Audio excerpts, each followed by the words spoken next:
matters. MJF said the Tiger Driver is the only move Ospreay has that can beat him, but Ospreay isn't man enough to pull the trigger. Then MJF said Ospreay and his fans can feel all they want, but it's the facts, and facts don't care about the feelings. It's the Ben Shapiro line he took. Ospreay said record books can be rewritten, but you can't rewrite how people feel. And Ospreay said MJF has never inspired anyone to do this. Ospreay said people in Europe, Australia, New Zealand, Japan, the United States all say he's the best in the world. Ospreay said it took MJF 4 years to win over the fans, but it only took him 4 beats. Ospreay said the fans used to love MJF, they don't love him anymore, and MJF got fired up and said they loved him until Ospreay showed up and ruined it. MJF said Ospreay's a great husband and father, and he said that every way he fell short of being the face of AEW, but Ospreay stepped up and he did it. MJF said he had a chance to hang out with Ospreay's wife and child. Ospreay got fired up, and MJF said he was putting him over. He said Ospreay's wife was in a prior relationship and had a child, and Ospreay stepped up and raised the child as if he is his own. The MJF said he got a feeling that after the conversation he had with Ospreay's wife, the next kid she has won't be Ospreay's either. Ospreay turned around and asked Tony Schiavone if he had Tony Khan in his ear, and Ospreay asked how much the fine would be if he hit MJF. Schiavone said it was $127,000. Oh, by the way, there's security all around the ring.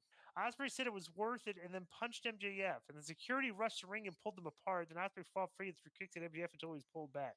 MJF hit Ospreay with a dynamite diamond ring and then took out some security guards before posing on the ropes, and MJF threw more punches at Ospreay.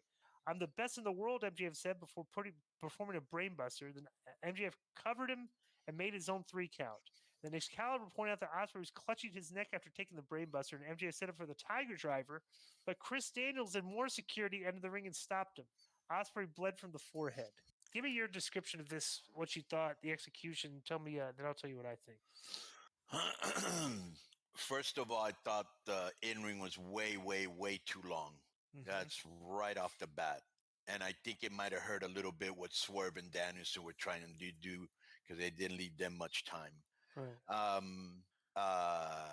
He made a lot of it's, for the local fans, it's cool because you're in Cardiff, but how about the rest of the world? They made a lot of local references I did not get.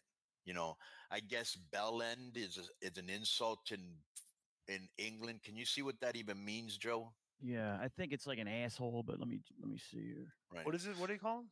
Bell end. I heard that a couple times in the thing. I think you're a bell end. Why, thank you. Stupid, ridiculous, or annoying person, especially a man. But it's also the glands of the penis. Oh, interesting. Call them the glands. LN. See? Okay. So I thought it was too long.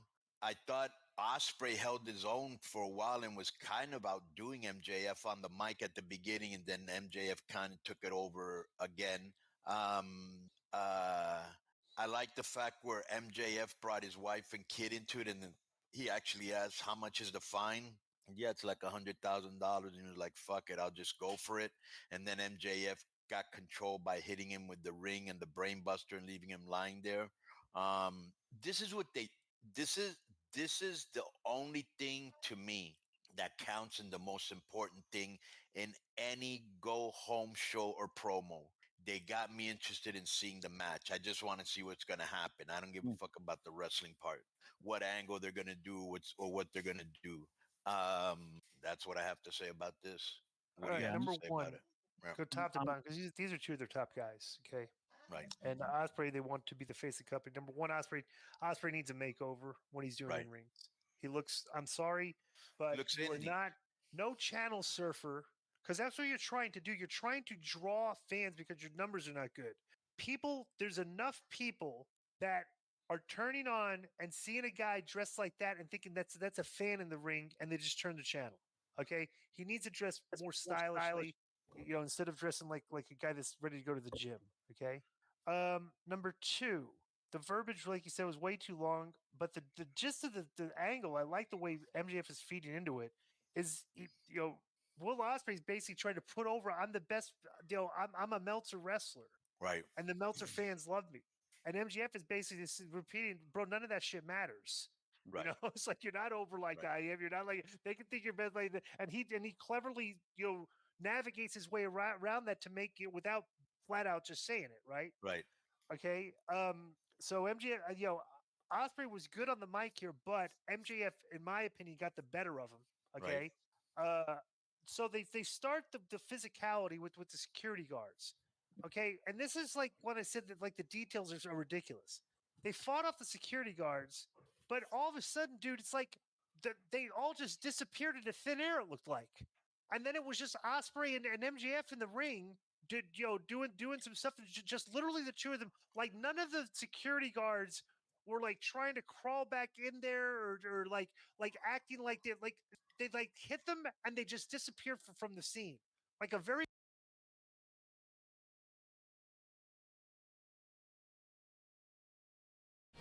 Oh, yes, sir. We are back. We started off with an eliminator qualifier.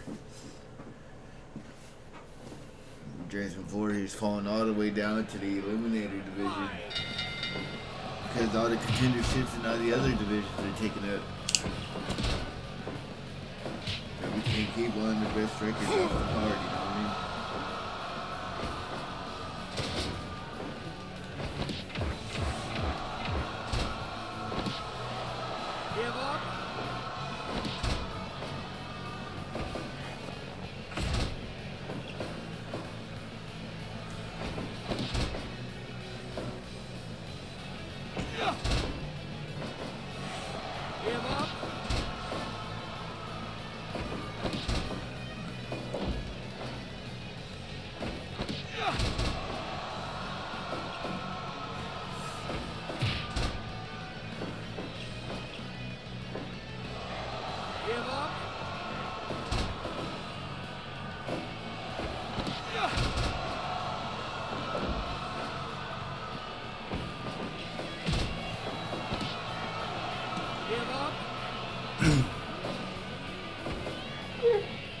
What, dude?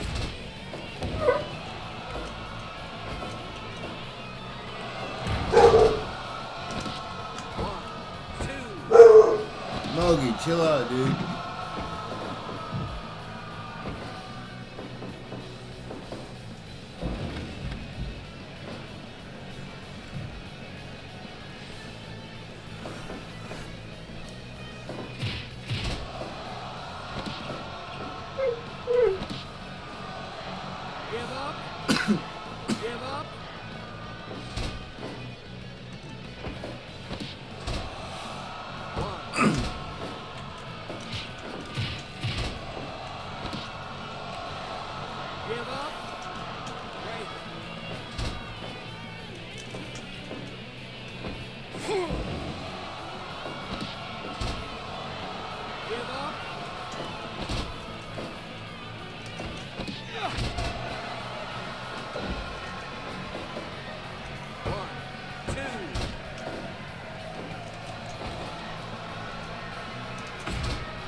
Oh shit.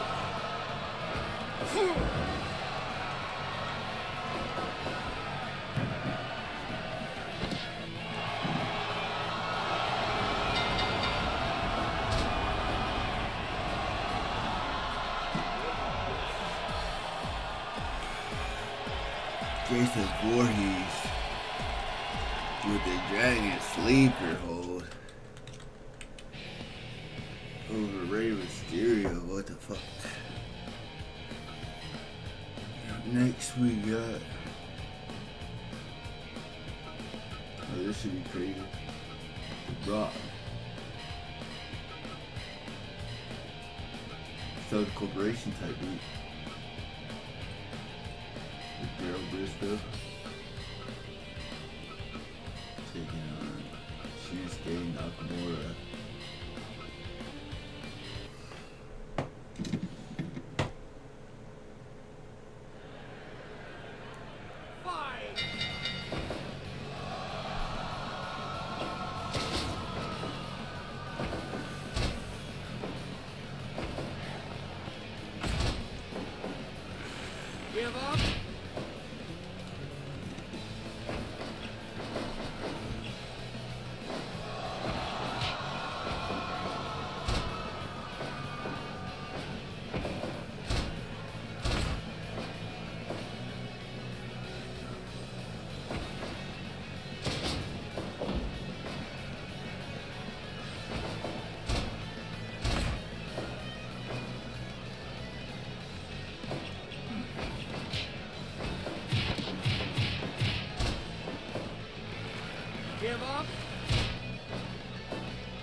Give up.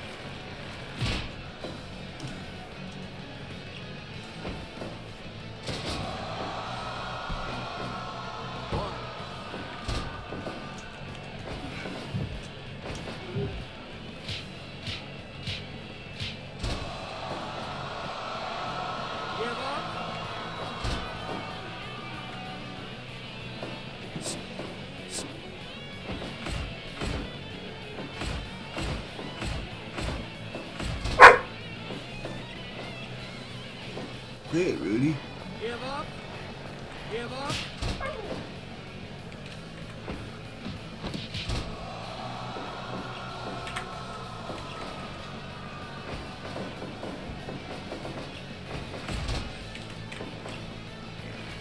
Give up.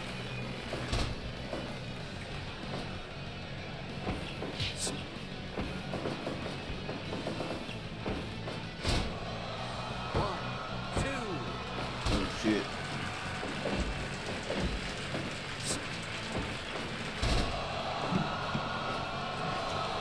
Give up.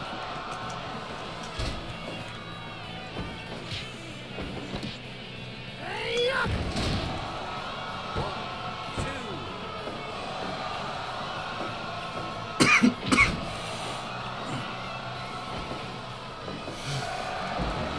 Bring it.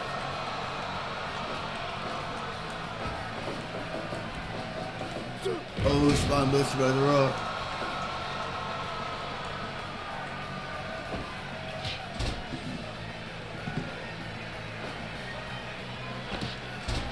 Oh, Shinsuke with the armbar. Give up.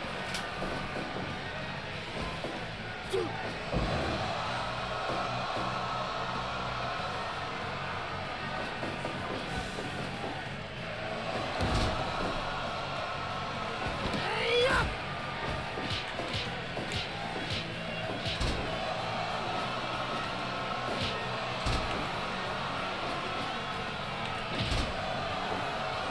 Hey up.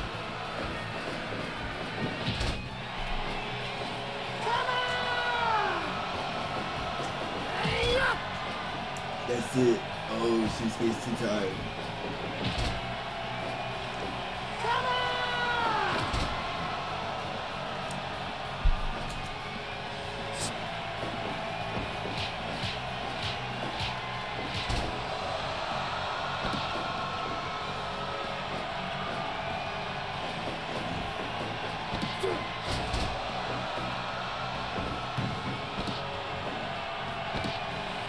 Give up. Give up.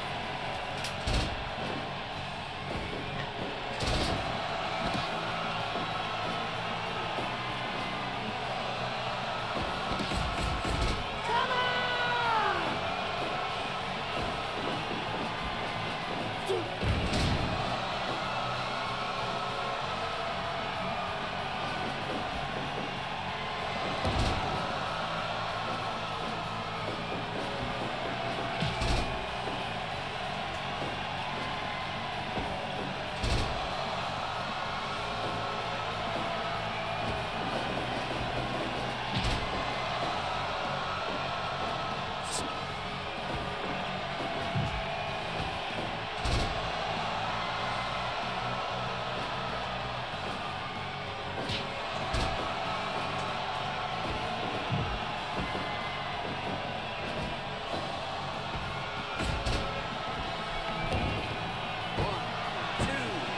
Oh shit.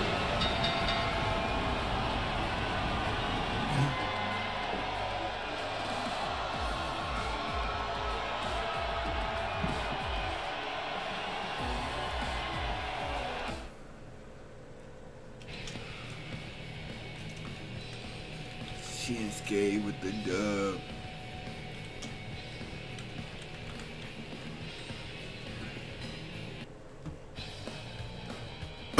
Next we got to change the ref.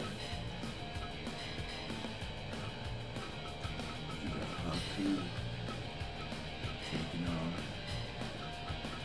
Eddie Guerrero.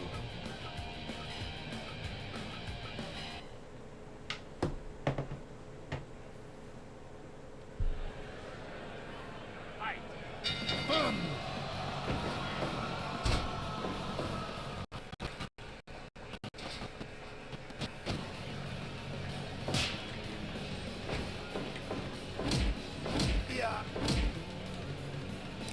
Rock off to a bad start. Fucking 2-4. Damn. I have to throw him in tag team so he gets some wins. Yeah.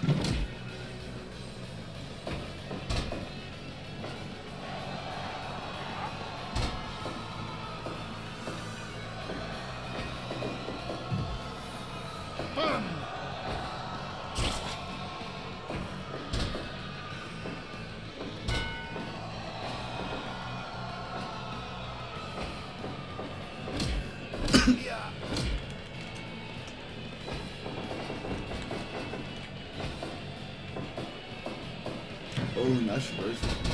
Guerrero. Yeah.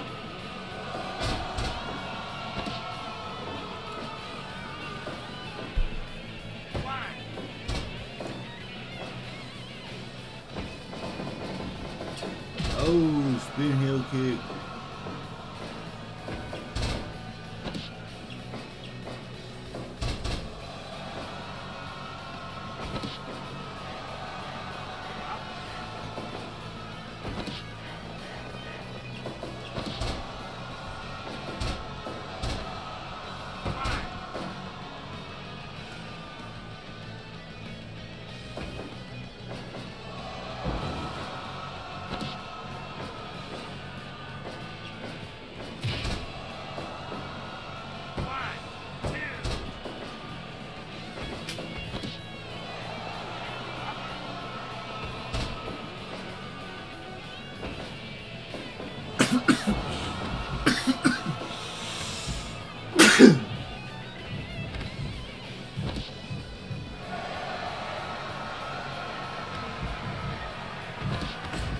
Damn.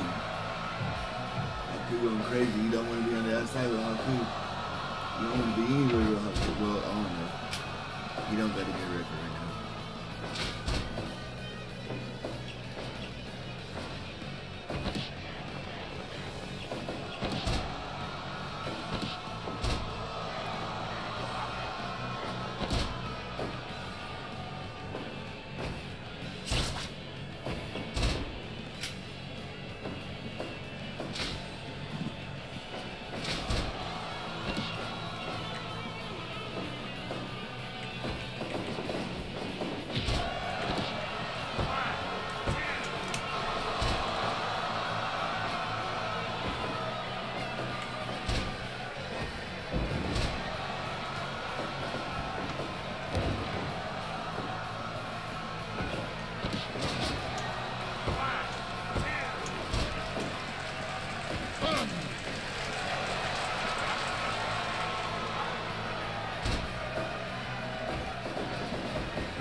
Oh.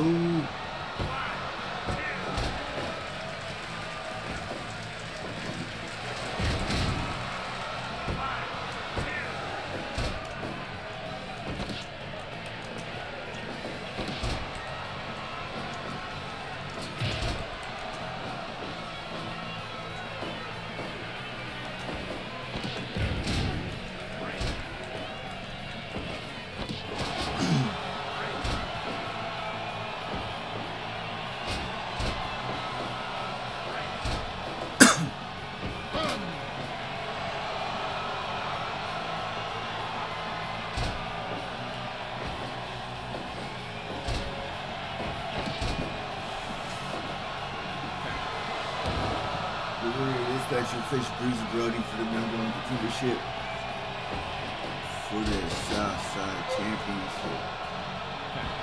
Oh, what a girl. Oh, who would have torn her, right?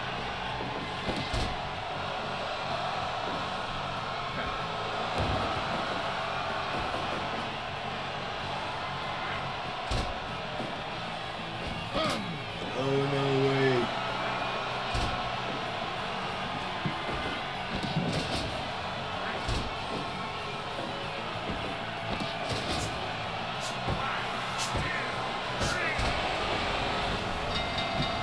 Eddie Guerrero getting the win and moving on to face Bruiser Brody. Bro, chill out.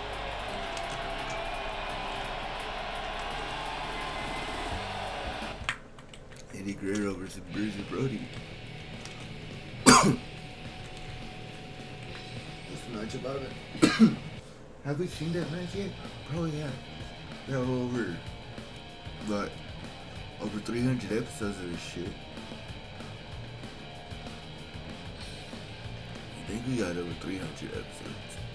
Yeah. Almost 400 episodes of this federation over the past almost 5 years.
Damn. Ooh, what a splash from Kaneko.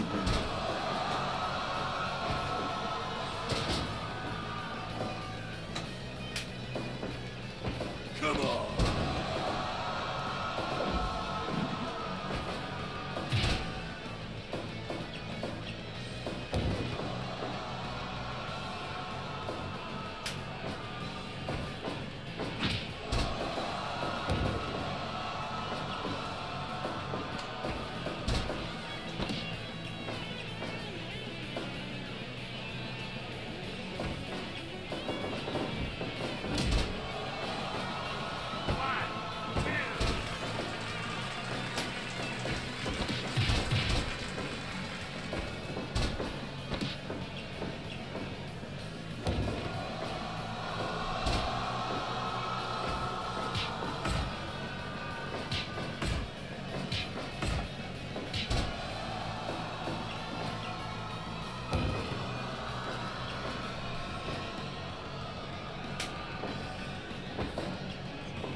Come on.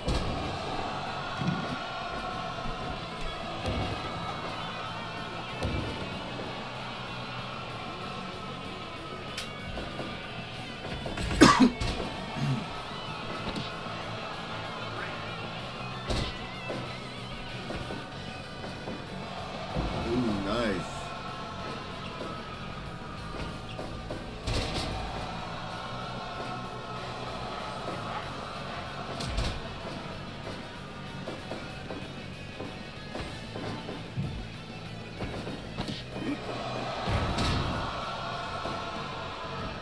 Ooh. Ooh, Thunderbomb fall by 630.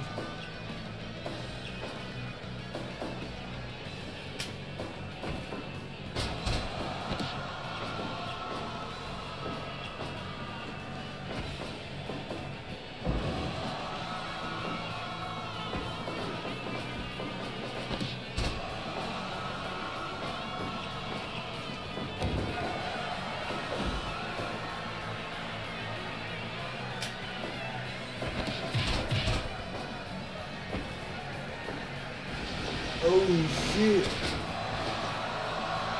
Oh shit. Oh shit.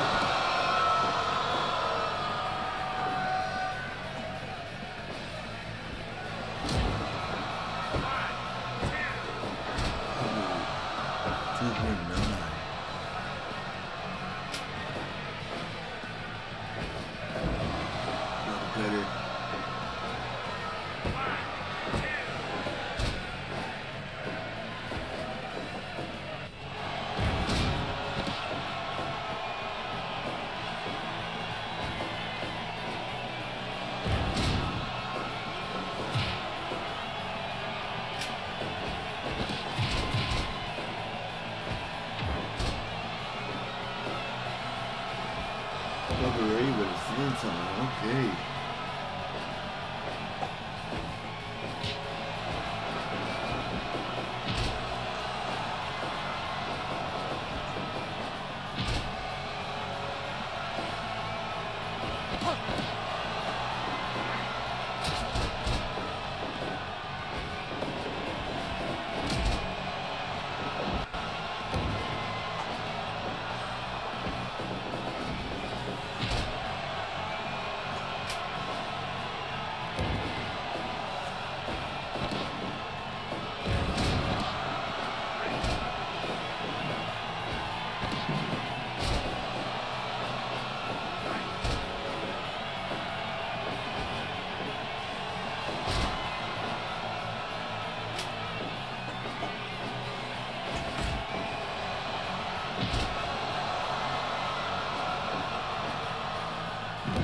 Damn, what the elbow.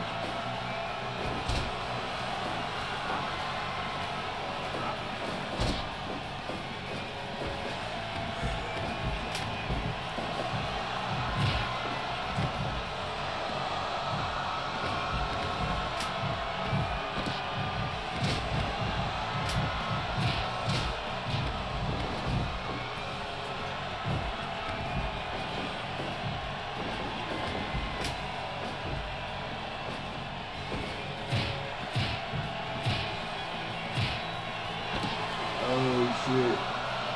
Oh.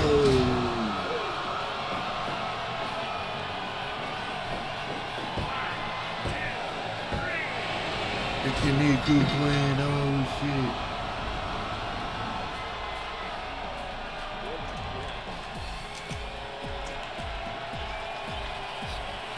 Punching their way to the World Tag Team #1 Contender match.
Oh, the pin.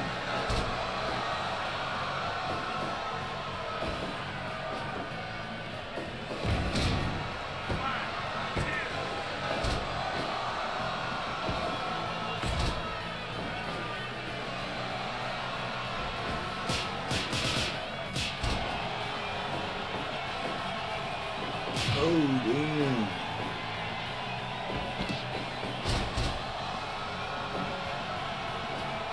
Shabby no selling it. Coconut crush. The one, is he gonna get the kill? Is he gonna get the kill? No. But he might still get the win.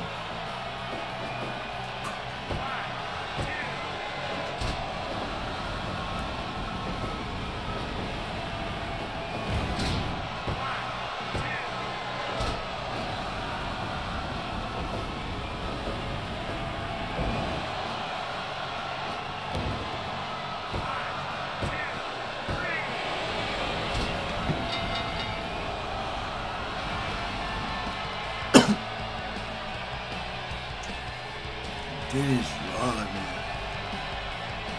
Moving on to the East Side #1 contender match.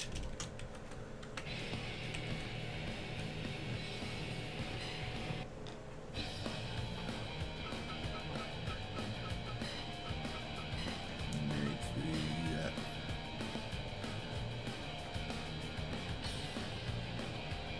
East Out.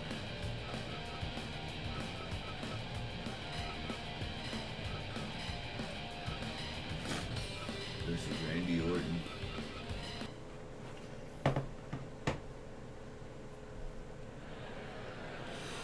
Fight!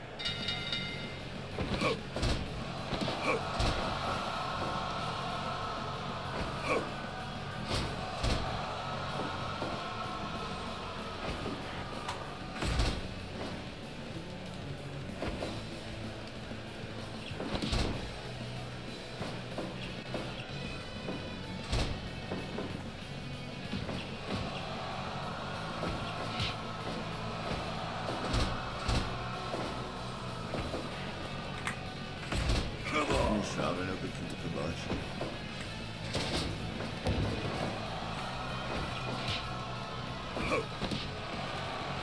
Give up?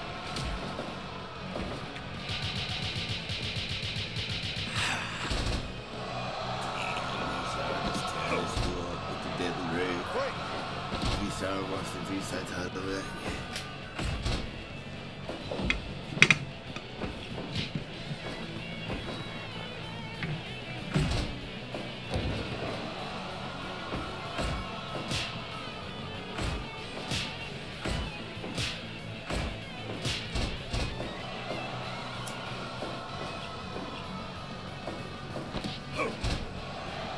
Give up? Come on.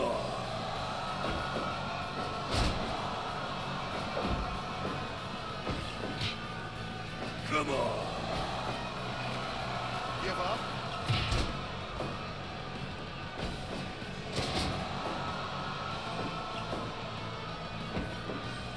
Ooh, nice sidewalk slam.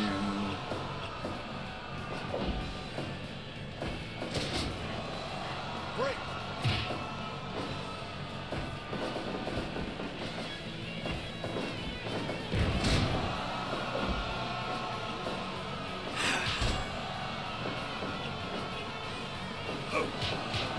Give up? Give up?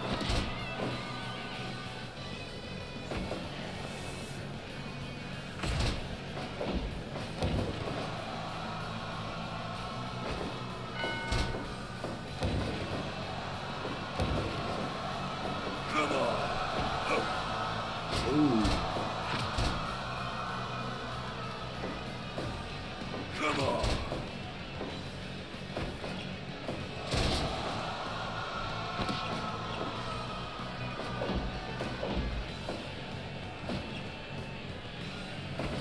Block tag on.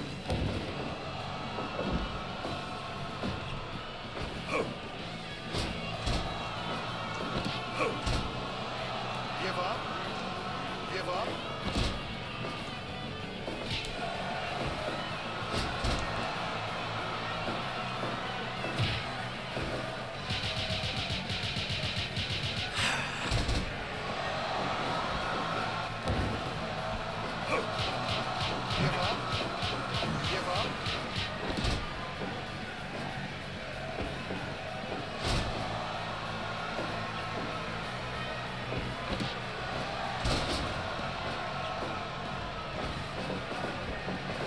Ooh, power stone.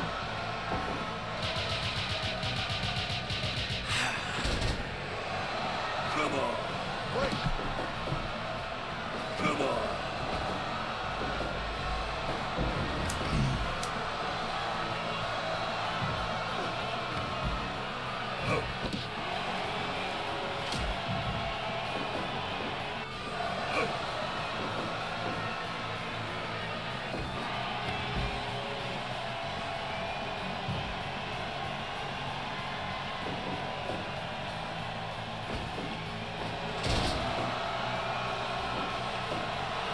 Oh, the RKO right in the middle of the ring, but he knows so.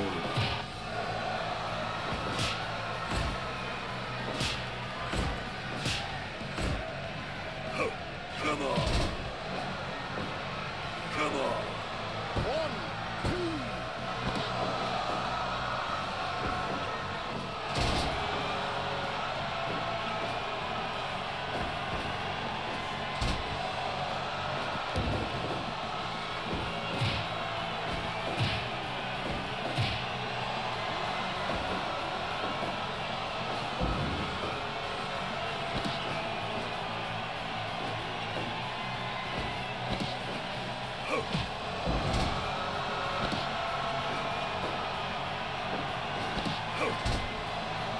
Give up. Give up.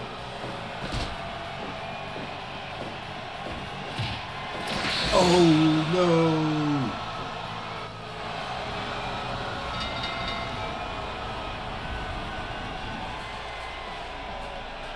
Randy Orton just beat these out. Oh shit! Moving on to face Dennis Rodman.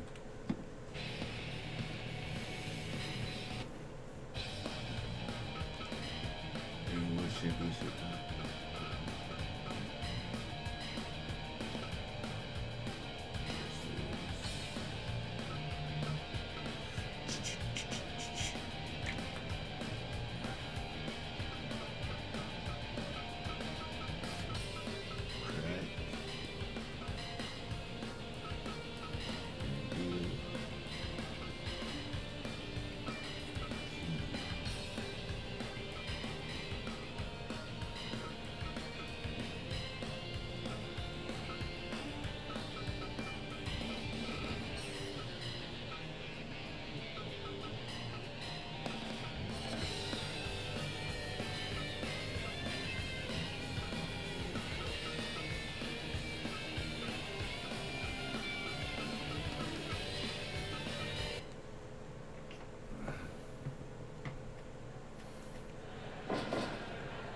Fight.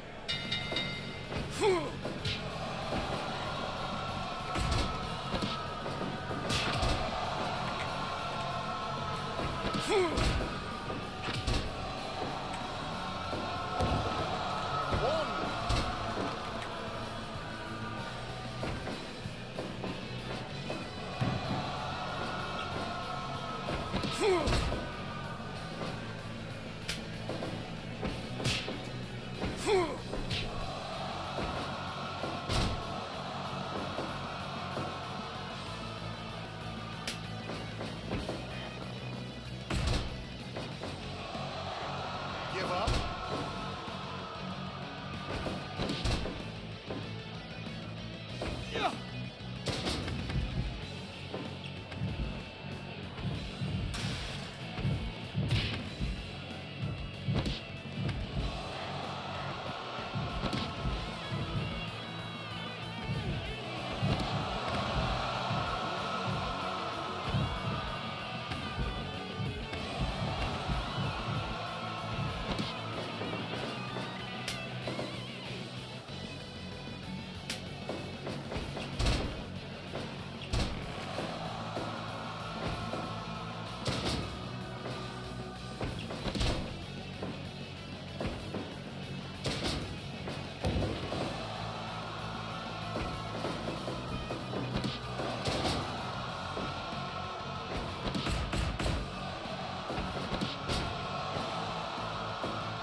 1, 2.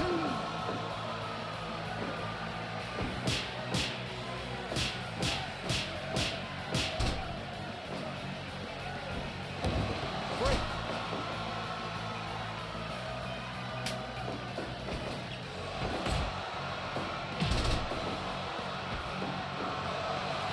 Break.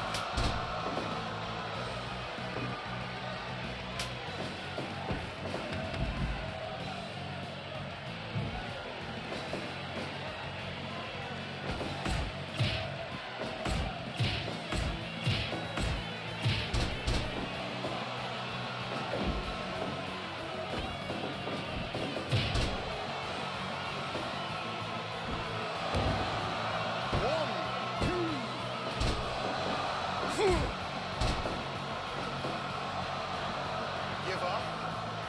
Break.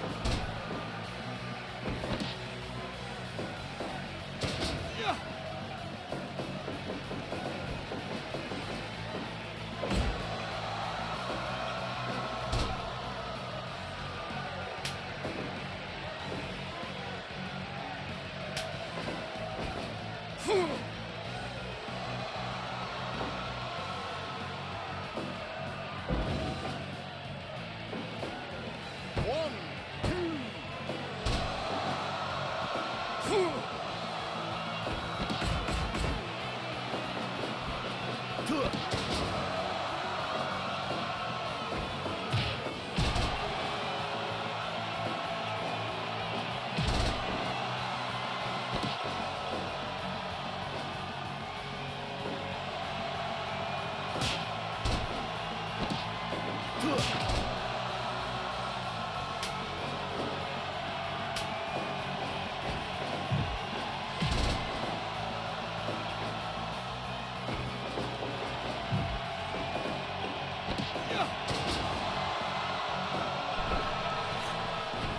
I'm back, and it looks like we've had no eliminations yet. 16 minutes into this match.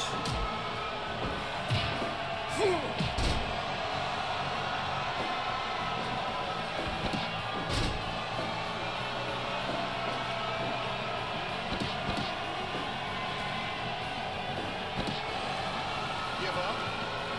Give up.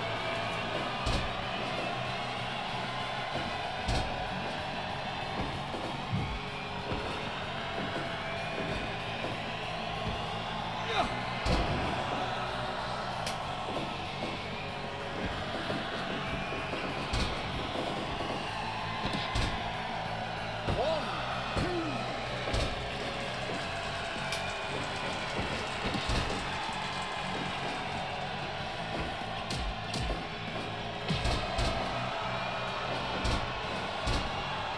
One, two.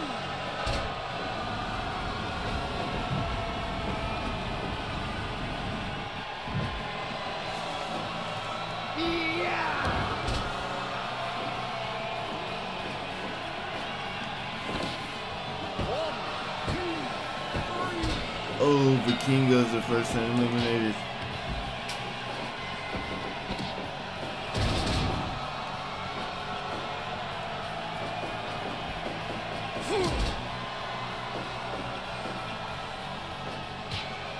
Give up. Give up. Crack on top of Back B, trying to take him out.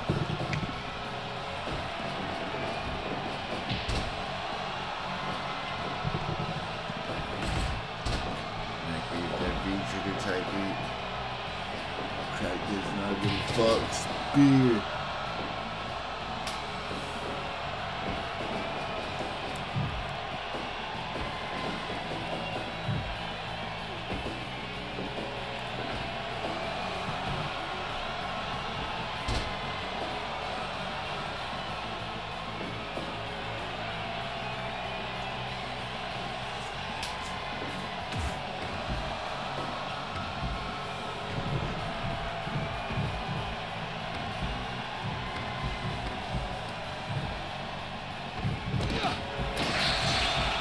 Oh, Bandito just got KO'd on the outside. But they're both going to get counted out. Oh, wait. They're both doing to get counted out. They're both going to get counted out.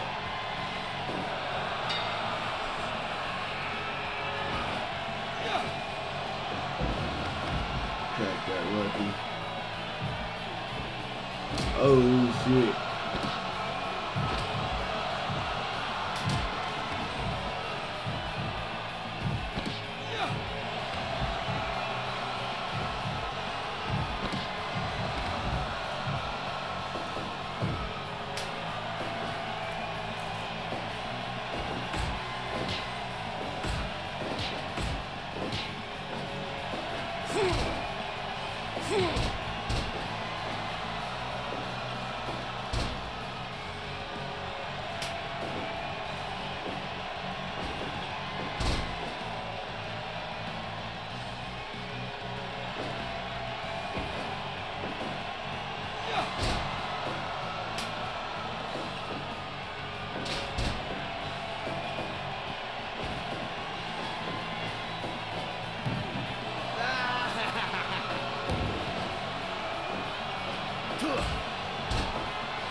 Benito knocked out on the outside.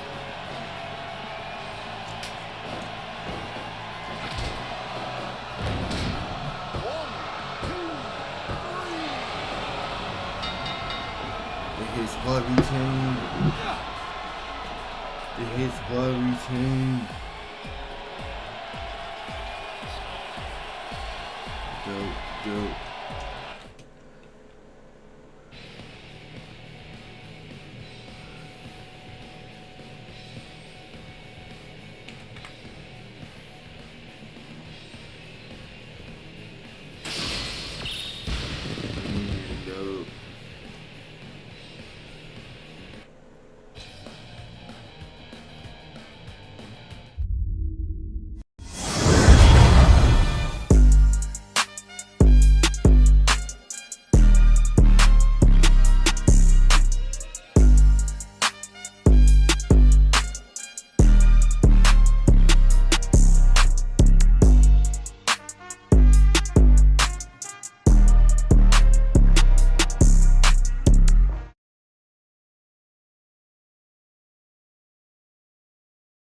Awkward visual based on what we saw like 30 seconds earlier. You know what I'm saying?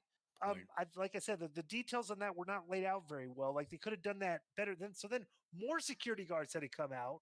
Okay, it's just I don't know. It's like I said, their execution on things is just I don't know. That was very like the intention was good. The context and the verbiage was good, but it was too long and the way the physicality worked out was just kind of like it just didn't work like it should have. It's being overly critical. I'm not saying the segment was bad. I'm just saying that these are kind of the errors that they make on a weekly basis. It's like there's just something awkward in too many segments. Would you agree with that? Yeah. Yeah. Um. So next, bro, I couldn't care less. They made a big deal out of this. So, oh no, actually no. So Renee Paquette stood backstage and said that she was told there was an incident in the office that led to Hangman Page being asked to leave the building. Page showed up and said he's in the Casino Gauntlet match and will run over anyone who's in the match, and Evil Uno was passing through when Page stopped him and asked him if he knew anyone who was in the Casino Gauntlet match. Uno said he was just informed that he would be in the match, and Page grabbed a chair and hit him with it. And Page said he will run over anyone because he wants to make sure his joy, his happiness, and his dreams go up in smoke. And Page walked away with his rolling suitcase to exit the building. Just as another. Bro, Joe, D- Yeah. can you find that real quick? okay, Renee Paquette said she was just Thanks. told there was an incident in the office that led to Hangman Page being asked to leave the building. Okay, if there was an incident in the office, if you want to emphasize it, bro, the guy's he should have been escorted out of the building, not just leave it up. Now you have to like I said, they're not like they're trying to tell a story that he did something serious, but he's just was asked to leave, and we're going to catch him while he's leaving. And I'm like, I'm being nitpicky on here, but these are like details that make this show like lacking in detail compared to the other show. You know, what do you think about that, Conan? Isn't it easier, Joe, just to put on YouTube the Hangman So yeah, what are you doing, Joe? Uno? Well, they don't post much from the show. Well, You know, just not try. like- I bet you it's on there. Put on Adam Page at Evil Luno. Okay, so we'll come back to that. So yeah, those are the little attention to details that, again, as I said before, that the difference between them and WWE, right? Like what you just mentioned. But I thought the worst part of this whole thing was when Evil Luno was talking and Adam Pearce, who's this fierce character and has done a great job of turning into this despicable guy. Bro, he hit I could not believe how soft he hit him with the chair on the neck. I think a worm pushing a leaf Right. would have more aggression than what I just saw. And I want Joe to show the video if you don't remember. Right. So next we go Okada versus I mean, Claudio. my point is for people going, "Whoa, what are you crying about, bro? Smash the motherfucker with the chair." You know, like Yeah, Liv Morgan did to Rhea Ripley, huh? I'm gonna get it from the show. It's not on YouTube. All right. All right. So next is a Claudio versus Okada, and basically, they go to a draw. I mean, the crowd was chanting, "This is awesome" and stuff. This was not awesome. Okada doesn't, they're like doing nothing with this guy. I mean, the spots, like they were doing a spot where they had their hands clasped and they were kicking each other back and forth like the forearm spot. Right. And it's like they really weren't selling it very well. It's like I don't know. It's like It's Okada's stuff doesn't look as good as everybody. I'm flabbergasted that this is the guy that's like gotten the highest star ratings, of ever in Dave Meltzer. You know, I mean, he's a solid worker, but it's like nothing sticks out about this guy at all. Okay, here it is, Disco. Go ahead, Joe. Thanks. Informed that earlier today there was some sort of altercation in the office, and Hangman Adam Page has been asked to leave the building for the actually trying to get word with him. Hangman, what happened? I did what I had to do, and Sunday at All In, I am in the casino gauntlet. And understand me when I say that if you are in this match, if you stand between me and our world champion, I will run you over. Actually, matter of fact, Uno, come here. Guy just happened to be walking by in his promo. Hey, what's up, Hanger? You've heard about the casino gauntlet? Oh, at Wembley, yeah, this Sunday, of course. Do you know anyone in the match? Matter of fact, I just spoke to Christopher Daniels, and Evil Uno is in the casino gauntlet. I'm so excited. This is a once in a lifetime opportunity. Evil Uno is gonna. What the hell? Get back here. Like I said, I don't care who you are. If you are in my way, I will run you over. Well, because there is nothing that I want more out of this life. That's cool. I just wanted to see the chair thing. Yeah, why did he just smack him in the back with it? It would have been a better visual, made more sound. Because I just thought that was so weak. Right. Obviously, the worm pushing the leaf was overdoing it a little bit, but that's just a weak chair shot. Should just smashed him in the back and then put the chair to him, Right. So the Okada and Claudio go to a 20-minute draw. So crowd chant. Well, let me finish. So this is after. Okay, so crowd chanted for 5 more minutes, and Jack Perry and the Bucks walked out, and he congratulated him on a tremendous match. And Matthew asked the crowd if they wanted 5 more minutes, and they cheered. But Matthew said that wouldn't be happening because the contract that was signed for the match, so Okada had to wrestle 20, not 25. Then Matthew said that he and Nicholas are EVPs and are sticklers for the rules. And Matthew said they didn't want to do it, but they would physically remove Castagnoli from the ring if he didn't leave. This was tumbleweeds surrounded by crickets, in my opinion, for the post-match angle. What do you think of this? Well, what's funny is I think, people that do like good wrestling matches tuned in to see it because it went up from the previous segment, right? Not by much, but it went up. But by the end of the match, it had gone down, right? And I'm just like you. I'm flabbergasted because Okada is one of the guys that I really, really liked after Nakamura left. And Claudio can wrestle that style, like that physical Japanese style. I did not see it here. And I can't believe that one guy's making $4 million and the other guy, I doubt, is making $1 million. But that's what happens in promotional wars. You get winners, and one of them is Okada. Yeah. So then we go to there's a Darby Allen. Oh, Bro, so think draft about that. Think about that. That guy, no jealous, no shade, no nothing. Okada, with what they've been doing with him, was just absolutely nothing, is making 4 mil. right. So they do a Darby and an FTR against the Bucks and Nick and Jack Perry. 6 man. FTR hit the Shatter Machine on Perry. Hardwood suplex Matthew. Then Wheeler fought with the top rope splash, and Legal Man Allen hit the coffin drop for the pin.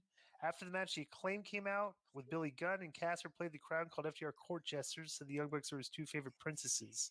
Caster once again claimed to be the best wrestler alive while calling Bowens the Scissor King. And Caster said the belts would come home with All In. Bowens said he and Caster have nothing left to prove. And he said FTR and the Bucks can't beat the Acclaimed. Bowens said he and Caster would fight until their next AEW Tag Team Champion. What did you think about this post-match angle? Did it get you excited for anything these guys are doing? You know, all the other matches uh, uh, made me want to see the match except this one. This did nothing to make me want to see the match. I think the Acclaim, I mean, they said nothing on the mic that made me wanted to see the match either. The other guys got no rebuttal. They just, basically, the guy was just rapping with no music. Yeah, not interested. They did not do a good job on this one to make me interested. So I missed this. Joe, find this interview with Osprey in the back and Brian Danielson, because if I'm reading this correctly, it says, Not much of an interview. well, but here's a detail I want to talk. We're talking about attention to detail, right? Backstage, Renee Paquette stood in front of a bloody Will Ospreay. Right. So, bro, he got beat up 45 minutes earlier. Is he still bleeding? Like they didn't put a band. It's like, you know, I mean, like, am I reading that correct? Was he blood? Was he still like the blood on his head and everything? I guess during the commercial break, MJF came in and beat him up again. Bro, think about that. Okay, this is attention to detail. It's 45 minutes later. You've been cut. Yeah. You're going to dress the wound, clean it Right. off, Right. put it 45 minutes He's later. still bleeding. Oh my God. So he's bleeding, and Paquette asked Osprey what his status is for All In. And Brian Danielson in the picture and told Osprey, "Do it, do it." That would be a good spot for You Brian know what he Danielson. meant, right? No. He meant use the Tiger Driver. Oh, the Tiger Driver. Yeah, and they've been playing with that and playing with it and playing And with it's it. so He lame. finally does it. When he finally does it, the place is gonna pop. I don't know. It might be at All In. Okay. All right. So, what was he gonna tell? So yeah. So it's still the attention to detail on the show is just very amateurish.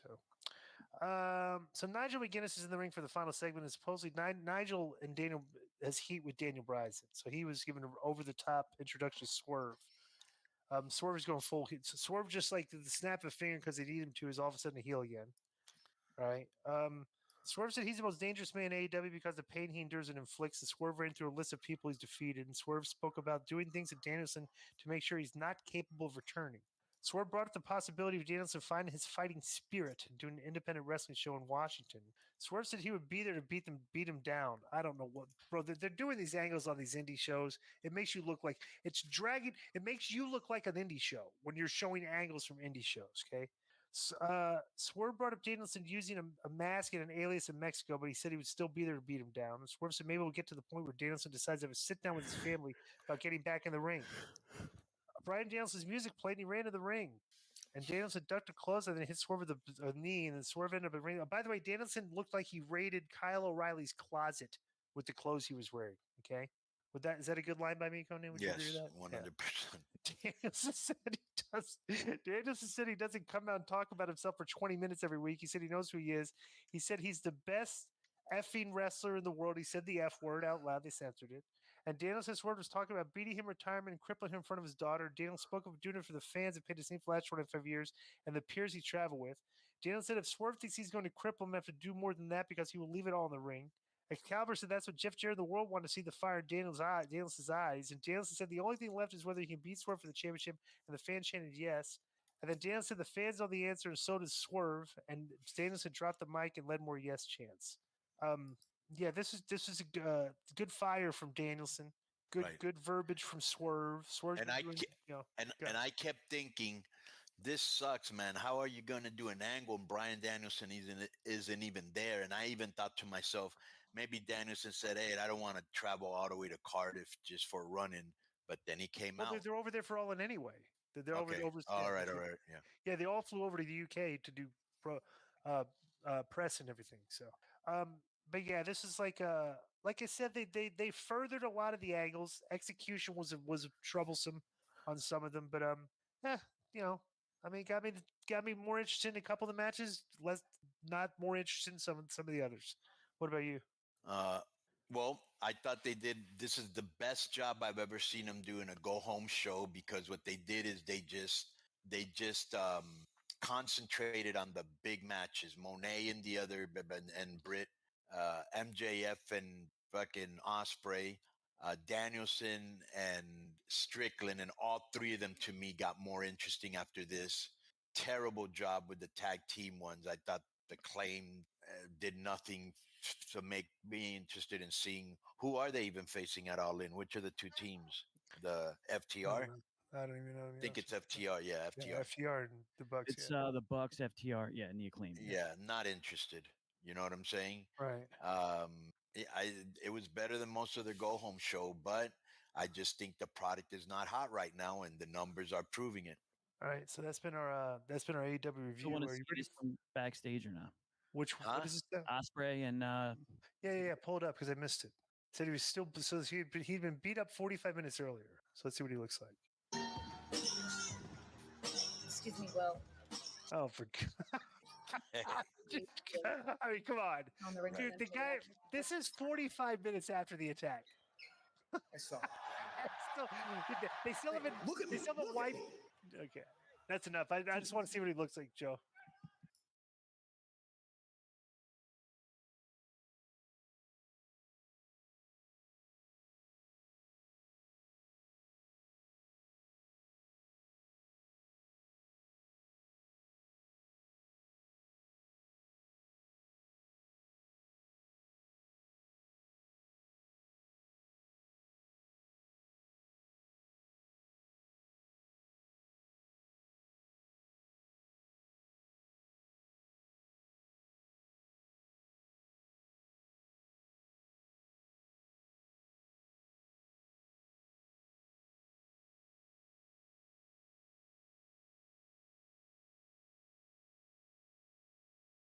Conan and Joe, did you guys get a chance to watch SmackDown?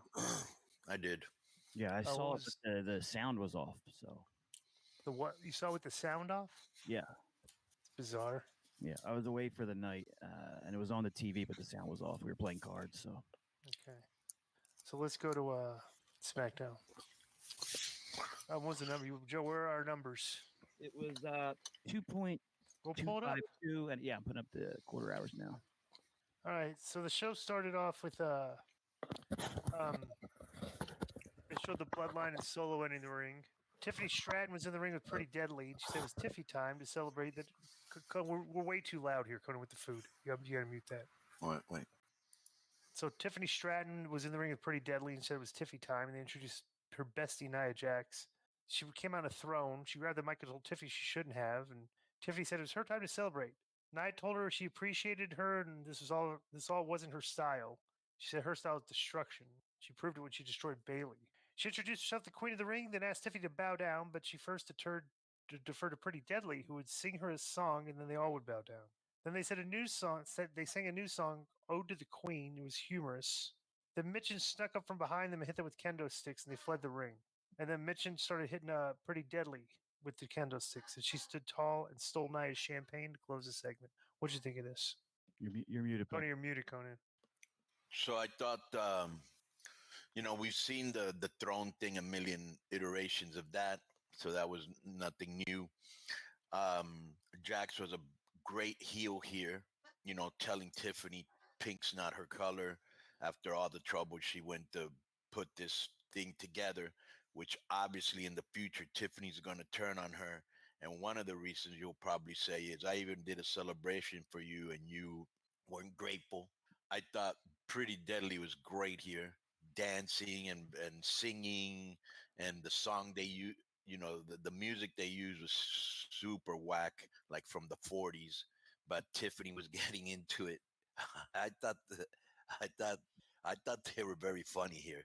And then after after Nio, Nio was a bitch to everybody, including the person that threw the party for her, which was perfect spot to get a pop for Mia Ying. She really didn't seem to get a Mia pop. who? Yim, what is Yim. Yeah, Said she Ying. okay Ying. She really didn't get a big pop here, and I think it's just the way she's been booked. They don't look at her as a threat. You know what I'm saying? Well, they're trying to get her over. So backstage, and Naomi and Bianca Jade were joking around, and Carmelo came up and You can't hear invited that? them to his after party for when he defeats Andrade, and they laughed at him. Is that me? Could you hear that, Conan? Yeah. They You put the heard the- hot news. You didn't hear the news music, Di? I No, wonder why. play it again. Let's. Maybe because you got this up, Joe. Yeah, let's see about that. Let's try this again. All right, no, that's Joe, you odd. should be good at Yeah, this. I hear it. At this point. No, I well, can't hear. it's Conan can hear it. I can hear it. You can't hear. You're the outlier. So What is it? The hot news well, thing? well, I'll be very excited. Yeah. 'Cause, favorite town of the show, Jose the assistant, actually was at SmackDown. He attended with Andrade, Mhm. and just figured that you'd want to know that, and the listeners as well. And he's also the current A1 Outer What? Limits champion. Wait, one. That's not hot news. He's Come on, Joe. Do you consider that hot news, Di? No. I thought in the context of the K100 world, people would be excited to know that. Why he's would they? SmackDown. Maybe he's going to start accompanying Andrade to the ring. You know. So Andrade wrestled Carmelo. They had a good match, but Hayes caught him with the pin and got the win over him. And after the match, both men brawled around the ring until they got separated. So they're continuing this feud. This is actually they work good together. So They work great together, bro. And did you already talk about when he bumped into the girls backstage or not yet? Carmelo. and they laughed at him. I said that. Right. That very good because he still takes it in stride. He's oblivious. He goes, "Well, at least they're watching my matches," you know. Right. But these two are great together. Andrade did a moonsault that looked incredible. He took a beautiful bump on the well, not beautiful. It looked brutal. The bump he took on the fucking apron. Yeah.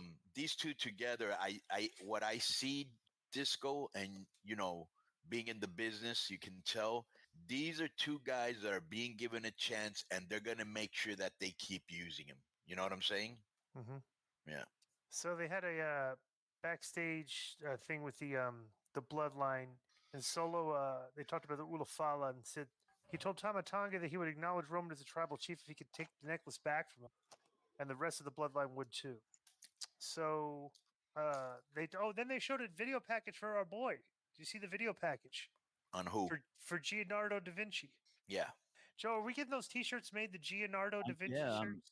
I'm in conversations. Italians, Italy's best wrestler. That's what we should do. Gianardo da Vinci, Italy's best wrestler. I'm waiting to see some designs from the guy who reached out. So as soon as I get them, you'll see them.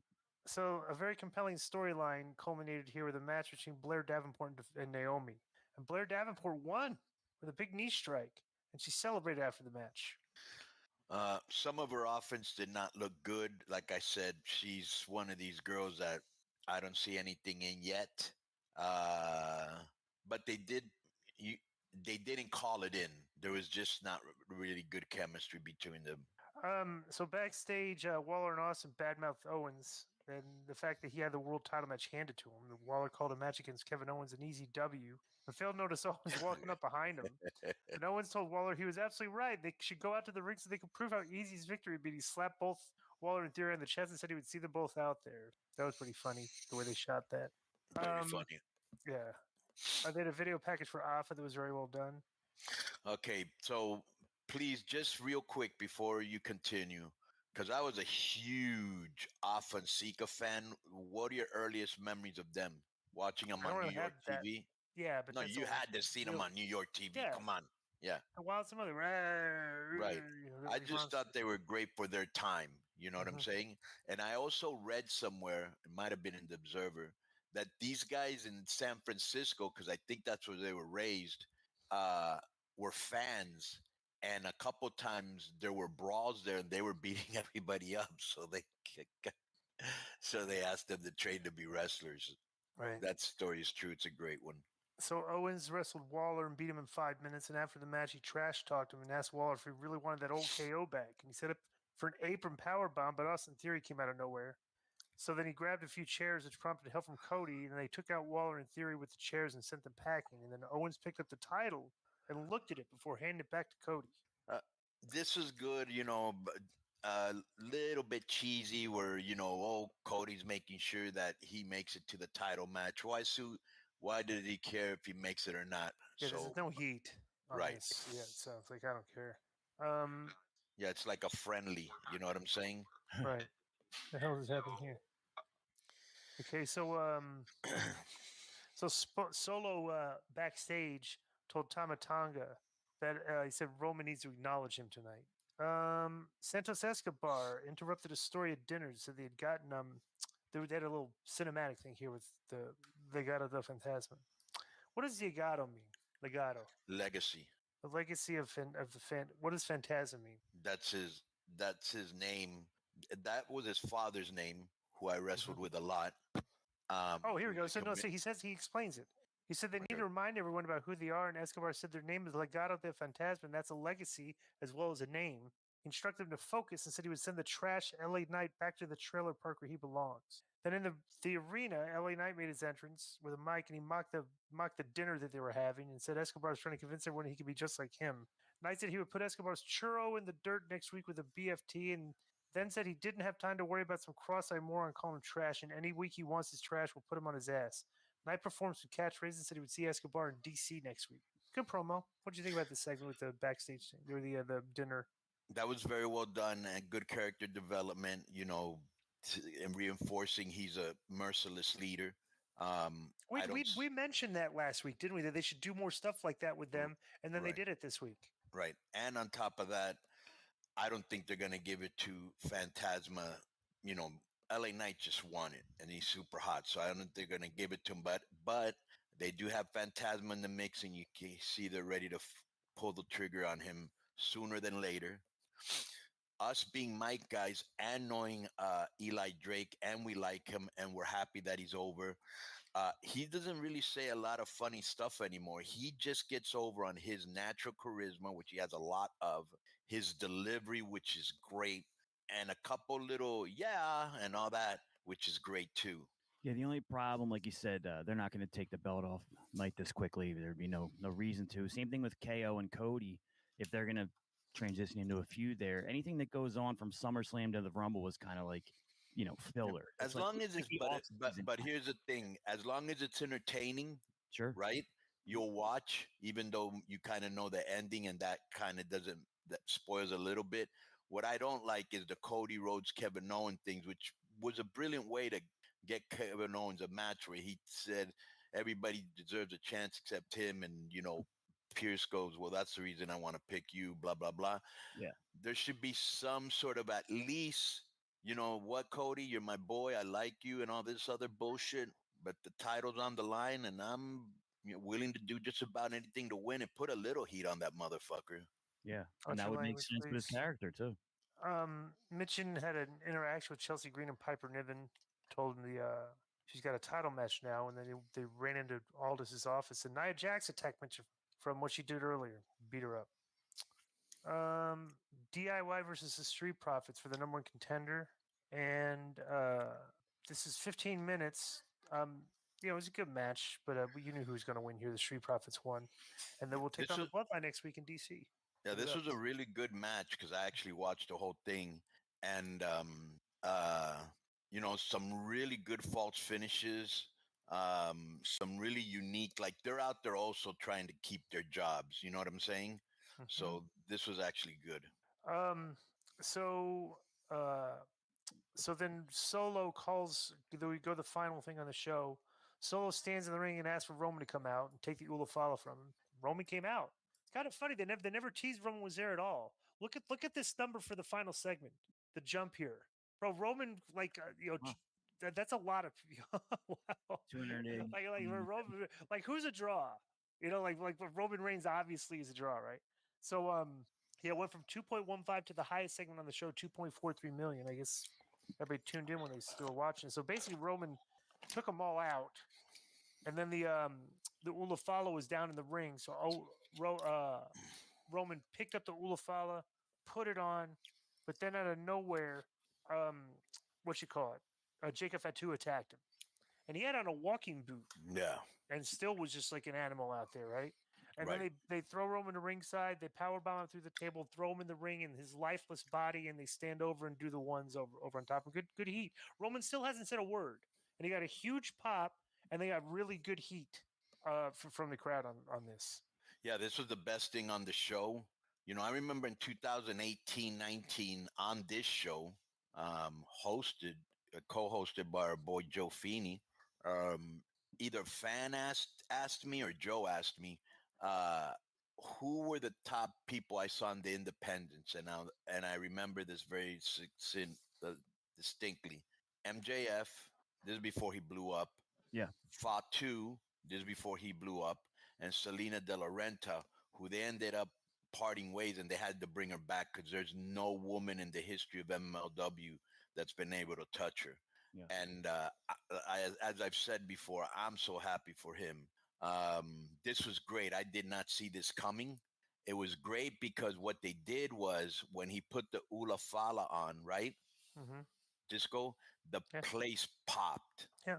And immediately they took that away from them. Right. And he sold his ass off. This was really well done.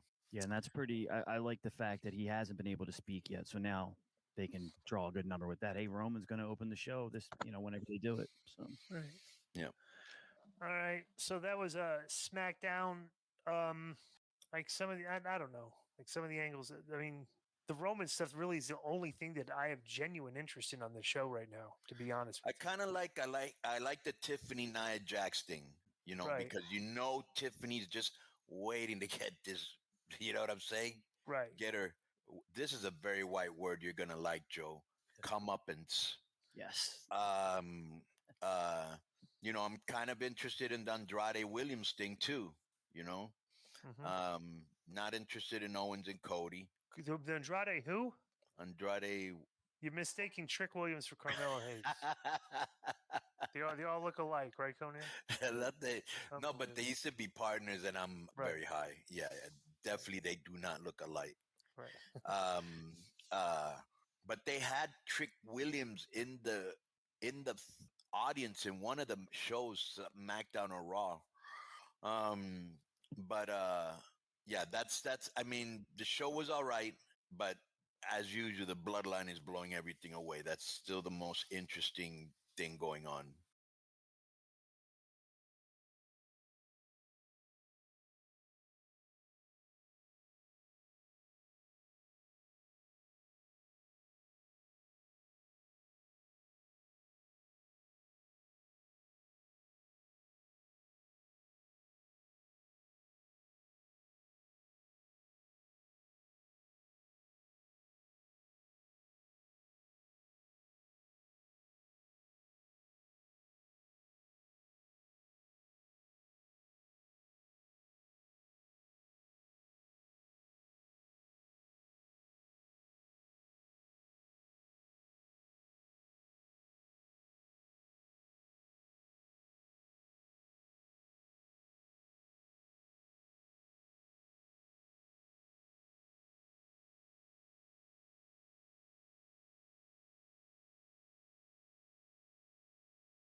Did you watch Raw?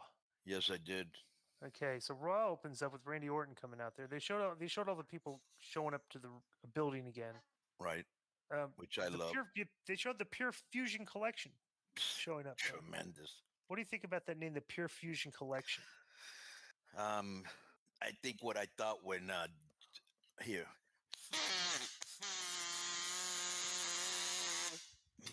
Okay, so Randy Orton comes out to cut a promo.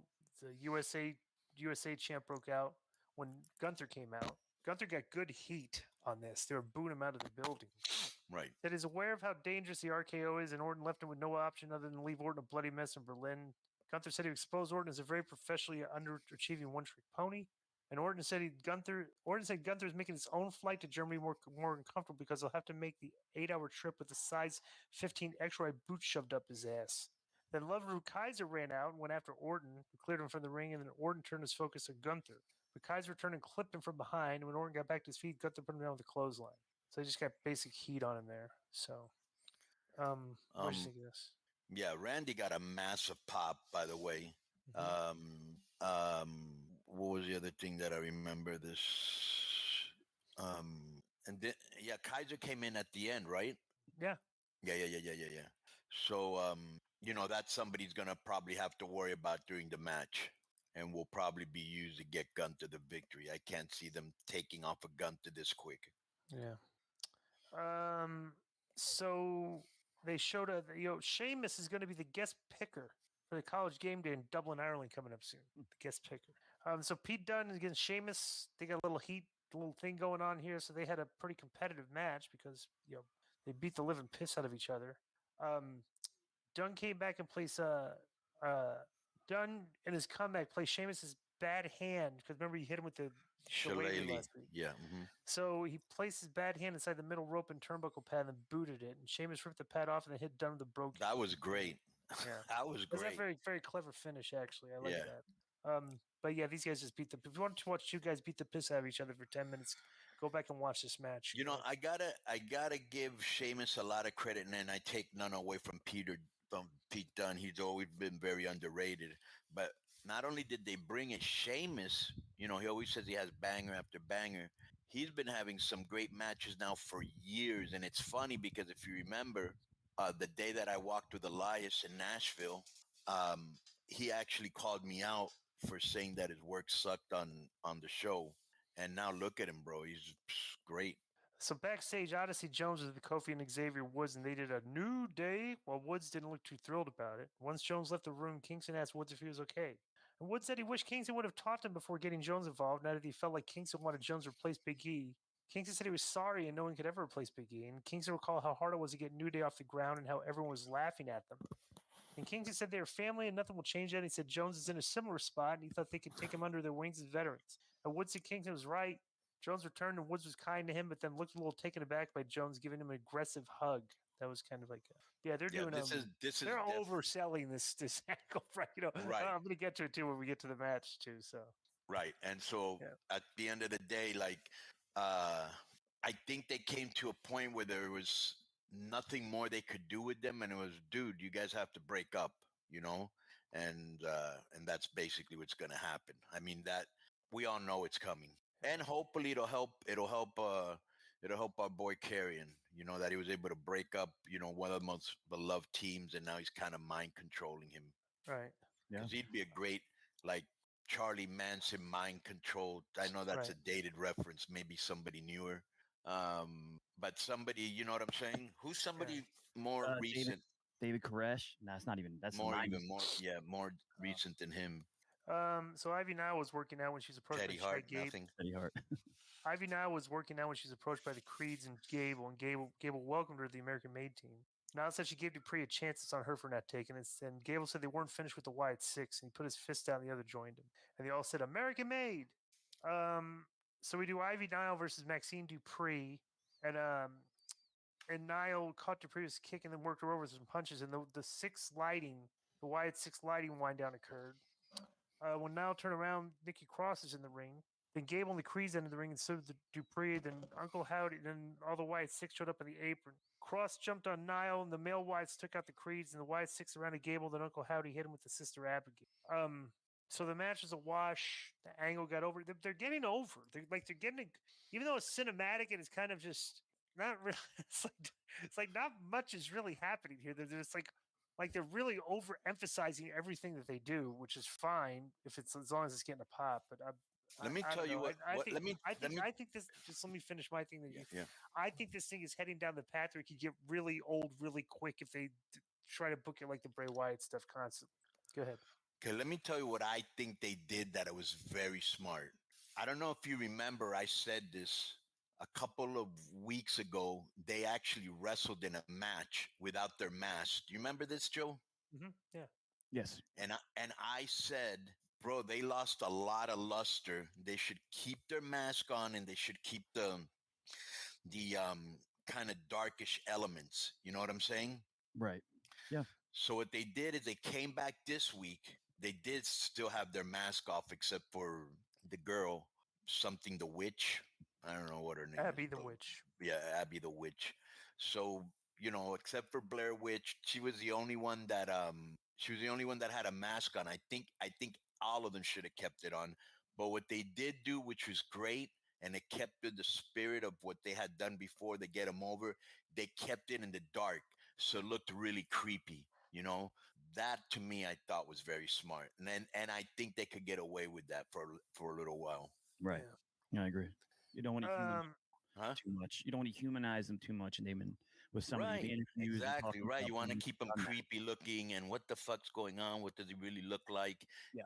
Like you're always wondering. Like, remember when those guys came out that had the big what was that group that had the big The Retribution.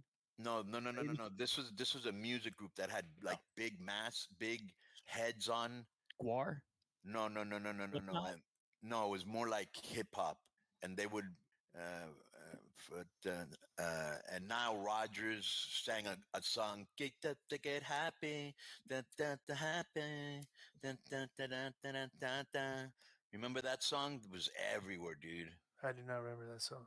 Yes, dude, you do remember. I do not remember this song. The Get way you lucky, get described it, happy. I don't remember the song. Well, I was part of the background vocals, so Bro, you you should. used to, however, you're tone deaf or something because whenever you try to repeat a song, remember when you used to do the Austin song? Okay, Yeah. Joe. Now, if Dun, I was dun, going dun, to, dun. exactly, okay, it's not dun, dun, dun, dun, dun, dun. That's not the song. Yeah, Dun, there's- dun, Right. dun, dun, dun, dun, dun, dun. And you go But- dun, dun, dun, dun, dun, dun. But- It's like, I don't know what you're Yeah. listening to. It's like, Conan is a master of covering the Steve Miller. yeah, band. horrible. It's like No, what Phenomenal on Look at Nile Rodgers, real quick, Joe. Get happy. I think is the Get Lucky. Oh, Get Lucky. Daft Punk. get lucky. Daft Punk. Put a little piece for Disco, who says he's never heard this. Just No, real well, quick. first of all, you said the song wrong. You said get Happy. happy. Well, I couldn't remember it.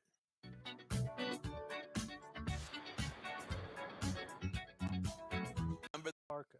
Okay, so Wait a minute. so they had a video package with Damian Priest and Ripley speaking about their issues with Judgment Day. And Ripley said Dominic will realize that she and Priest were protecting him. Ripley also said Morgan's becoming the thing she hates, a discount version of Rhea Ripley. So then Punk comes out with a leather strap around his neck, and he's, let me be honest, Punk says a lot. He includes like a lot of cheesy stuff in his promos. You notice this? Yeah, He this said he was was in a a very fan cheesy fest. line. He said someone asked about the hot streak that WWE is on, and someone asked Punk why he's on such a hot streak, and Punk said the fans are the answer to both questions. And he recalled the first person in line being a woman in a wheelchair. He said the woman stood up and told him she defeated cancer and added that Punk was a source of strength to her. Punk noted about a couple friends who were also battling cancer. And Punk said he also met a female fan who flew 15 hours from Taiwan to meet him. He said there was another fan on the side who said he came from Jordan just to meet him. And Punk said that means something to him and everybody in the back. And Punk said it means a lot to him because he was gone for 10 years. He says the fans that drive him and the CM Punk chant broke out. It's kind of funny. Like, this is why Punk's promos are so long. He basically was just thanking the fans, but he took 2 minutes doing it because he had to tell the stories of the fans that came to put him over. Right. Right. And here's the funniest part. It all got a pop. Right. So Punk brought up Drew saying he hates him and wants nothing to do with him, and Punk said he thinks McIntyre loves him. Punk said McIntyre wants to stay connected to him. Where's his bracelet with his wife's name on it? And Punk asked the fans they want to hear some news. We should have played Joe's like soundtrack there when he said that. Punk removed the strap around his neck and then he spoke with Adam Pearce. McIntyre. He spoke with Adam Pearce and made McIntyre a bracelet. Punk said that unless McIntyre is chicken, they'll have a strap match at the Bash in Berlin. Punk explained how it works, and he said he wants a strap match so he can whip this bitch. Then Drew came out, and McIntyre said he thought all week about what he would do to Punk after he was whipped by him. McIntyre brought up Punk's challenge and asked if he started drinking. McIntyre accepted the match, and McIntyre said he couldn't wait a full week after what happened to him last week. And McIntyre asked the crowd they wanted a teaser. McIntyre told Punk to lose the strap, they'd give the fans a show. Punk said he wasn't afraid of McIntyre, would give him the strap in exchange for the bracelet. McIntyre removed the bracelet, then laughed and said no. And then McIntyre said April and Larry are much safer and happier at home with him. And that's how this ended. What'd you think of this segment? Well, cheesy line. I'm the Taylor Swift for men. Okay, because do that. That's This was all right. Not. I heard way better from both of them. Yeah. My favorite part though was he goes, "I have a question, and I'm being 100% serious." He goes, Have you started drinking?" That Right. popped me. Yeah, that was good. So they had a video package of Liv and Dom, and Morgan said they'd be on top where they like it at Bash of Berlin. Dom said Priest could leave Rhea behind, and then he would leave Judgment Day and even leave Liv behind when they meet in the match coming up. Right. They showed some Florida Panthers because they won the title. Well, what was our prediction that series? Did you predict Florida would win? I think you No. did, didn't you? What was it? I think I took Edmonton. Yeah. Conan did take because I remember Conan specifically saying he wasn't going to take the Canadian team. Okay, so we do the final testament against Kofi, Xavier, and Odyssey Jones, and the whole purpose of this match was the way they shot Kofi crawling back to the corner for the hot tag Right. with Xavier Woods and Odyssey Jones' hand extended. Kofi tagged Odyssey Jones in, and they just overly dramatically played up the camera shot of what Xavier Woods' face looked like when he tagged him, but they ended up winning. And after the match, Woods was observed while celebrating with his overzealous partners. I like that's the one thing that's really good about WWE. Okay, is that how they're kind of completely different than AEW right now in the way like they're shooting dramatic television, and AEW is like doing just wrestling. And they're also shooting, which is very important, facial emotions. Right. Which they're doing puts the storytelling. whole Yeah. It's 360 storytelling. Yeah, so backstage, Rhea warned Damien that his match with Dominic is a trap. And Priest said, of course it was a trap, but it's worth it to get his hands on Dom. And Priest said they wouldn't stop until they passed judgment on this lame-ass Judgment Day. Robbie Lawler was in the crowd because they were in Fort Lauderdale. Where's Fort Lauderdale the home of? I'm surprised he didn't. Was Dan Lambert with him in the crowd? I didn't notice that. Bro, they should have put it. This would have been a fantastic spot to just like for them to go. This is what they should have done. Okay, and tell me if people would have thought this was funny. They go down to ringside. There's Robbie Lawler and Dan Lambert's with them, right? Right. And they bring them. Michael Cole, the announcer, goes over and says, "Hey, Robbie Lawler, welcome to so Dan Lambert there." And he says, "I just got one. Where's Brandy Rhodes?" And he just cutting the promo back on Brandy Rhodes. Remember they had the angle angle that went nowhere. Yeah. Where Dan Lambert and Brandy Rhodes had like these heated like verbal confrontations. that was like, and then it just ended. Yeah. Who's Randy Rhodes? Brandy Rhodes, Cody's wife. Oh, Brandy. Yeah. AEW and Brandy. Yeah. Brandy Rose and Dan Lambert. That was like the funniest. That was the funniest angle that never went anywhere.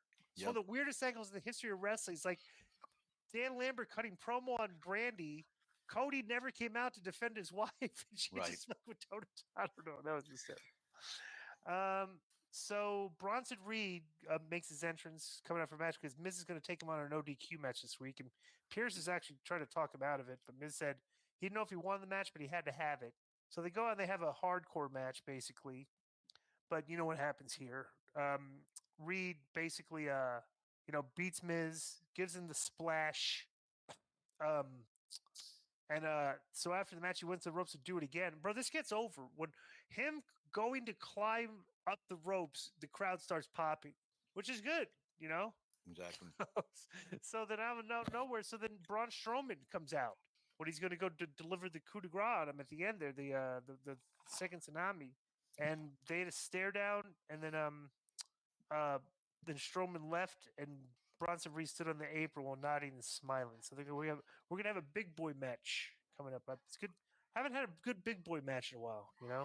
Let me just say this: the way you read it, you really didn't do much justice to Miz. Miz actually said, "I don't." He goes, "I don't know if I want to do this match, but I have to do this match because I don't know if you've noticed, I don't have many friends. You know, he goes, but our truth is one of my friends. That was Right. very well done, Mhm. very well done. And Did you cry when he said that? a little bit. Yeah. And then he went out there, bro. He came out with fire. I mean, he was taking it to him at the beginning, Yeah. and the place was really hot. And then, you know, he got squashed at the end. This was very well done. Right. So they had announced earlier because of the attack on Randy Orton that Kaiser was in the main event. So backstage, Sheamus was interviewed by Jackie Redmond. Sheamus spoke about his issues with Pete Dunne and credited Dunne with going toe to toe with him. I love when Kaiser showed up and asked Redmond why she was wasting time talking to the opening act when she could be speaking to the man main eventing Raw. That was actually a pretty good line, I thought. Then Sheamus excused Redmond, and Kaiser said once he's done with Orton, he would come right back to Sheamus so they could settle it once and for all. And Sheamus said Kaiser knows where to find him. And Sheamus said he'd be at the bar around the corner watching Kaiser take an RKO. So Sheamus is the local bar drunk brawler, I guess. Breaker cut a promo because they got a tournament to determine his next challenger, and Breaker said Adam Pearce wants to slow him down. So it's not his fault he's a badass genetic freak and that the dogs are barking every city they go. The Breaker warned the poor soul was determined that he will spear him to the floor and give him the beating of a lifetime, and that will be my fault. Well, bro, you know you're over. He's been solid on the mic too, by the way. You know, great look, been a great pedigree. You know you're over, and you can tell he's a super athlete. Bro, he was a running back, right? You know how tough you have to be and agile and fast to do that. But you can tell he's really getting over because when you're doing backstage promos and people are reacting to you, that's huge. And when he said, it ain't my fault that everywhere I go, people start barking, and McAfee and the whole crowd started to bark. So Dominic comes out for his match against Priest, and then Priest comes out. So basically, they jump him before the match even starts. He caught Carlito and then put down Carlito and Balor. And Priest wound up with a chair, but JD McDonough took it away from him. Then Priest is going to chokeslam Balor, but was broken up. Then Dom was in the ring, and Ripley entered the ring right behind Dom. When Dom turned around, she blew him a kiss. And Damian Priest entered the ring and stood in front of Dom. The Ripley headbutted Dom. Then Priest put him down the forearm. Then Priest spoke to Ripley, who then went to ringside and cleared the broadcast table. They were going to put him up for his. Ripley set him Dom up for her finisher ringside, but Liv Morgan ran out and hit Ripley with a chair. Then they beat her up, and they threw her in the ring and threw the babyface in the ring, and they basically put the boots to them. And then Morgan pushed Ripley back inside the ring and they hit her with her finish. The Dom hit a top rope flat splash on Priest after Balor hit a coup de grace, and they posed while standing in the middle of the ring while Priest and Ripley were down on the mat. They stood over him. What did you think about this? I thought this was great. You know, they've been kind of getting punked since they broke up, and now they finally got their second use of the white word comeuppance, and blasting Ripley with the chair, and then just as small as she is, she looked physical. She was throwing Rhea around. Rhea was taking great bumps for her.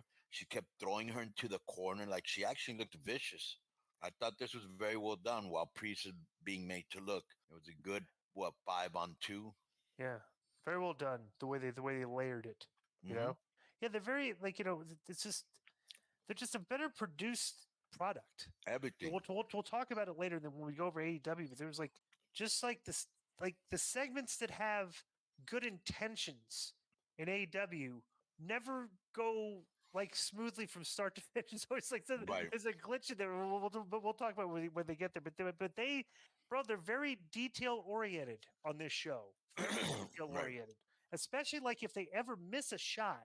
They you know what they did in the show? The one thing that they haven't done in a long time. They missed a shot when Kaiser came in and clipped Randy Orton. The camera didn't catch him clipping his leg.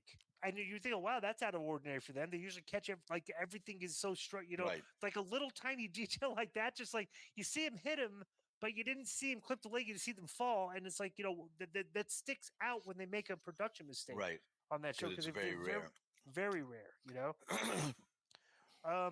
And it's funny too. AEW has so many production mistakes that we keep bringing them up because people don't even realize that they're mistakes, But we'll talk about that. So backstage, they show the Judgment Day celebrating. It was good the way they shoot it. It's kind of dark, and then